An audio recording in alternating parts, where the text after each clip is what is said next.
Hello friends, welcome to TPS study. जैसा कि आप सभी जानते हैं, इस चैनल पर लीशेंट की कंप्लीट सीरीज कराई जा रही है।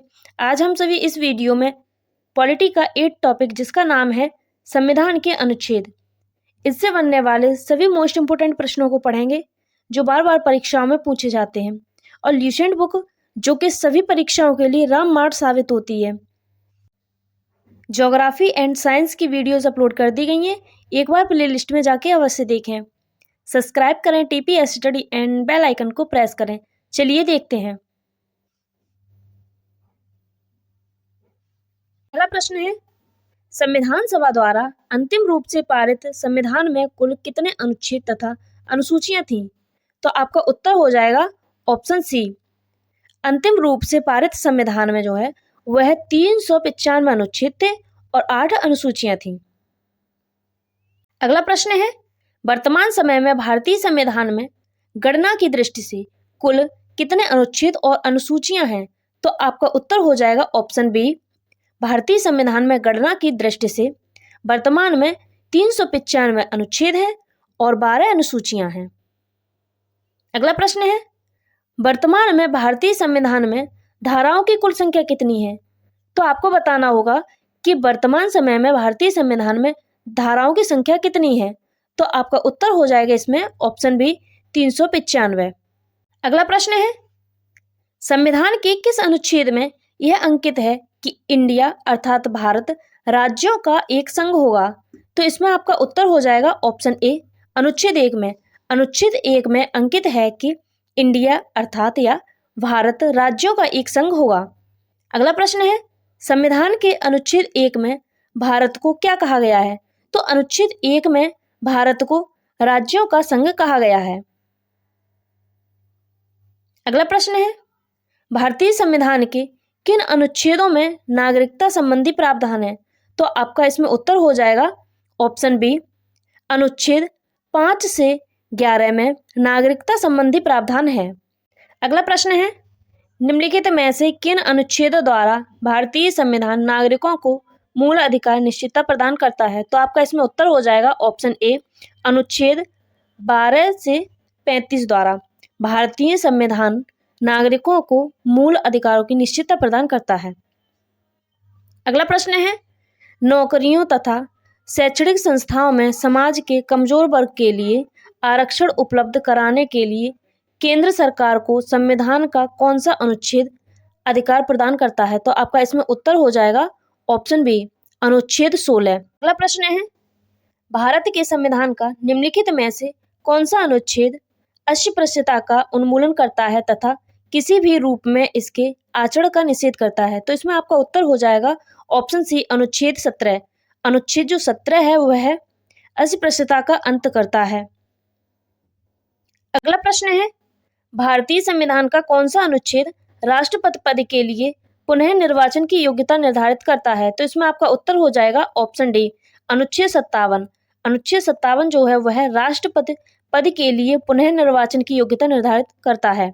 अगला प्रश्न है, भारतीय संविधान के किस अनुच्छेद के अंतर्गत भाषण एवं अभिव्यक्ति की स्वतंत्रता के अधिकार की गारंटी दी गई है? तो इसमें आपका उत्तर हो जाएगा ऑप्शन ए, अनुच्छेद 19। अनुच्छेद 19 के अंतर्गत भाषण एवं अभिव्यक्ति की स्वतंत्रता के अधिकार की गारंटी दी गई है।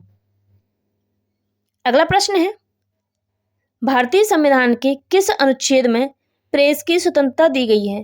तो इसमें आपका उत्तर हो जाएगा ऑप्शन डी, अनुच्छेद 19 ए में प्रेस की स्वतंत्रता दी गई है। अगला प्रश्न है, मौलिक अधिकार के अंतर्गत कौन सा अनुच्छेद बच्चों के शोषण से संबंधित है? तो इसमें आपका उत्तर हो जाएगा ऑप्शन डी, अनुच्छेद 24। अनुच्छेद 24 जो है वह बच्चों के शोषण से संबंधित है।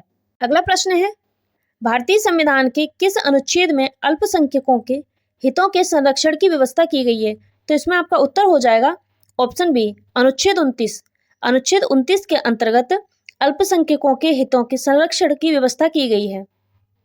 अगला प्रश्न है, कौन से अनुच्छेद के अंतर्गत भारत का सर्वोच्च न्यायालय नागरिकों के मौलिक अधिकारों की रक्षा करता है? तो इसमें आपका उत्तर हो जाएगा ऑप्शन डी, अनुच्छेद 32। अनुच्छेद 32 के अंतर्गत सर्वोच्च न्यायालय नागरिकों के मौलिक अधिकारों की रक्षा करता है। अगला प्रश्न है, भारतीय संविधान के किन अनुच्छेदों में राज्य के नीति निर्देशक तत्वों का उल्लेख है? तो इसमें आपका उत्तर हो जाएगा ऑप्शन सी, अनुच्छेद 35 से 51 में राज्य के नीति निर्देशक तत्वों का उल्लेख है। अगला प्रश्न है, भारतीय संविधान के अंतर्गत कल्याणकारी राज्य की अवधारणा निम्नलिखित में से किस अनुच्छेद में वर्णित है? तो इसमें आपका उत्तर हो जाएगा ऑप्शन बी, अनुच्छेद 39 में। अनुच्छेद 39 में कल्याणकारी राज्य की अवधारणा का वर्णन है। अगला प्रश्न है, भारतीय संविधान का कौन सा अनुच्छेद राज्य सरकारों को ग्राम पंचायत के गठन का निर्देश देता है? तो इसमें आपका उत्तर हो जाएगा ऑप्शन डी, अनुच्छेद 40। अनुच्छेद 40 जो है वह राज्य सरकारों को ग्राम पंचायत के गठन का निर्देश देता है। अगला प्रश्न है, 42वें संशोधन द्वारा संविधान के किस अनुच्छेद में मौलिक कर्तव्यों को जोड़ा गया है? तो इसमें आपका उत्तर हो जाएगा ऑप्शन बी, अनुच्छेद 51A में मौलिक कर्तव्यों को जोड़ा गया है।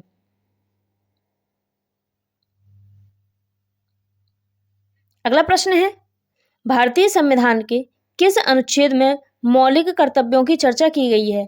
तो इसमें आपका उत्तर हो जाएगा ऑप्शन बी, अनुच्छेद 51A में मौलिक कर्तव्यों की चर्चा की गई है। अगला प्रश्न है, संघ की कार्यपालिका शक्ति राष्ट्रपति में निहित होगी, जिसका प्रयोग वह स्वयं या अपने अधीनस्थ अधिकारियों के द्वारा करेगा। तो इसमें आपका उत्तर हो जाएगा ऑप्शन सी, अनुच्छेद 53 द्वारा संघ की कार्यपालिका शक्ति राष्ट्रपति में निहित होगी, जिसका प्रयोग वह स्वयं या अधीनस्थ अधिकारियों द्वारा करेगा। अगला प्रश्न है, भारत के संविधान के कौन से अनुच्छेद में भारत के राष्ट्रपति के महाभियोग के प्रावधानों के बारे में उल्लेख किया गया है? तो इसमें आपका उत्तर हो जाएगा ऑप्शन बी, अनुच्छेद 61 में राष्ट्रपति के महाभियोग के प्रावधानों के बारे में उल्लेख है। अगला प्रश्न है, संविधान के किस अनुच्छेद में उपराष्ट्रपति पद का प्रावधान किया गया है? तो इसमें आपका उत्तर हो जाएगा ऑप्शन सी, अनुच्छेद 63 में उपराष्ट्रपति के पद का प्रावधान किया गया है। अगला प्रश्न है, संविधान के किस अनुच्छेद के अंतर्गत मंत्रिगण सामूहिक रूप से लोकसभा के प्रति उत्तरदायी है? तो इसमें आपका उत्तर हो जाएगा ऑप्शन सी, अनुच्छेद 75। अनुच्छेद 75 के अंतर्गत मंत्रिगण सामूहिक रूप से लोकसभा के प्रति उत्तरदायी है। अगला प्रश्न है, संविधान का कौन सा अनुच्छेद मंत्रिपरिषद के गठन के बारे में आधारभूत नियम निर्धारित करता है? तो इसमें आपका उत्तर हो जाएगा ऑप्शन सी, अनुच्छेद 75। अनुच्छेद 75 मंत्रिपरिषद के गठन के बारे में आधारभूत नियम निर्धारित करता है। अगला प्रश्न है, भारत के महान्यायवादी की नियुक्ति से संबंधित अनुच्छेद कौन सा है? तो इसमें आपका उत्तर हो जाएगा ऑप्शन सी, अनुच्छेद 76। अनुच्छेद 76 जो है वह महान्यायवादी की नियुक्ति से संबंधित है। अगला प्रश्न है, कौन सा अनुच्छेद संसद के 2 अधिवेशनों के बीच 6 माह के अंतराल की अनिवार्यता का उल्लेख करता है? तो इसमें आपका उत्तर हो जाएगा ऑप्शन डी, अनुच्छेद 85। अनुच्छेद 85 जो है वह संसद के 2 अधिवेशनों के बीच 6 माह के अंतराल की अनिवार्यता का उल्लेख करता है। अगला प्रश्न है, राष्ट्रपति संविधान के किस अनुच्छेद के अंतर्गत लोकसभा को भंग कर सकता है? तो इसमें आपका उत्तर हो जाएगा ऑप्शन ए, अनुच्छेद 85। राष्ट्रपति जो है वह अनुच्छेद 85 के अंतर्गत लोकसभा को भंग कर सकता है। अगला प्रश्न है, संविधान के किस अनुच्छेद द्वारा संसद की संयुक्त बैठक का प्रावधान किया गया है? तो इसमें आपका उत्तर हो जाएगा ऑप्शन बी, अनुच्छेद 108। अनुच्छेद 108 द्वारा संसद की संयुक्त बैठक का प्रावधान किया गया है। अगला प्रश्न है, लोकसभा एवं राज्यसभा के संयुक्त अधिवेशन के विषय में प्रावधान संविधान के किस अनुच्छेद में किया गया है? तो इसमें आपका उत्तर हो जाएगा ऑप्शन बी, अनुच्छेद 108 में लोकसभा एवं राज्यसभा के संयुक्त अधिवेशन के विषय में प्रावधान है। अगला प्रश्न है, धन विधेयक भारतीय संविधान के किस अनुच्छेद में परिभाषित किया गया है? तो इसमें आपका उत्तर हो जाएगा ऑप्शन बी, अनुच्छेद 110 में धन विधेयक परिभाषित किया गया है। अगला प्रश्न है, भारतीय संविधान का कौन सा अनुच्छेद भारत के संचित कोष से संबंधित है? तो इसमें आपका उत्तर हो जाएगा ऑप्शन डी उपर्युक्त सभी। संचित कोष से संबंधित अनुच्छेद हैं अनुच्छेद 112, अनुच्छेद 146, अनुच्छेद 148। ये सभी जो अनुच्छेद हैं तीनों, यह संचित कोष से संबंधित हैं। अगला प्रश्न है, भारतीय संविधान का निम्नलिखित में से कौन सा अनुच्छेद भारत के राष्ट्रपति में अध्यादेश जारी करने की शक्ति प्रदान करता है? तो इसमें आपका उत्तर हो जाएगा ऑप्शन सी, अनुच्छेद 123 जो है वह भारत के राष्ट्रपति में अध्यादेश जारी करने की शक्ति प्रदान करता है। अगला प्रश्न है, संविधान के किस अनुच्छेद में सर्वोच्च न्यायालय के न्यायाधीश पर महाभियोग चलाए जाने का प्रावधान है? तो इसमें आपका उत्तर हो जाएगा ऑप्शन सी, अनुच्छेद 124 के अंतर्गत सर्वोच्च न्यायालय के न्यायाधीश पर महाभियोग चलाए जाने का प्रावधान है। अगला प्रश्न है, राष्ट्रपति सर्वोच्च न्यायालय से संबंधित किस अनुच्छेद के अंतर्गत परामर्श ले सकता है? तो इसमें आपका उत्तर हो जाएगा ऑप्शन डी, अनुच्छेद 143 के अंतर्गत परामर्श ले सकता है। अगला प्रश्न है, सर्वोच्च न्यायालय अपने द्वारा सुनाए गए किसी निर्णय या आदेश का पुनर्अवलोकन कर सकता है। यह व्यवस्था संविधान के किस अनुच्छेद में उपबद्धित है? तो इसमें आपका उत्तर हो जाएगा ऑप्शन सी, अनुच्छेद 137 में राष्ट्रपति न्यायालय अपने द्वारा सुनाए गए किसी निर्णय या आदेश का पुनर्अवलोकन कर सकता है। अगला प्रश्न है, संविधान के किस अनुच्छेद में यह व्यवस्था की गई है कि उच्चतम न्यायालय द्वारा विनिश्चित विधि भारत के राज्य क्षेत्र के भीतर सभी न्यायालयों पर आबद्ध कर होगी? तो यह आपका उत्तर हो जाएगा इसमें ऑप्शन ए, अनुच्छेद 141 में व्यवस्था की गई है कि उच्चतम न्यायालय द्वारा विनिश्चित विधि भारत के राज्य क्षेत्र के भीतर सभी न्यायालयों पर आबद्ध कर होगी। अगला प्रश्न है, भारतीय संविधान में सर्वोच्च न्यायालय तथा उच्च न्यायालय को न्यायिक पुनर्अवलोकन की शक्ति प्रदान की गई है, जिसका आधार है? तो इसमें आपका उत्तर हो जाएगा ऑप्शन बी, अनुच्छेद 32। अगला प्रश्न है, संविधान के किस अनुच्छेद के अंतर्गत अधीनस्थ न्यायालय या जिला न्यायालय का प्रावधान किया गया है? तो इसमें आपका उत्तर हो जाएगा ऑप्शन बी, अनुच्छेद 233 के अंतर्गत अधीनस्थ न्यायालय या जिला न्यायालय का प्रावधान किया गया है।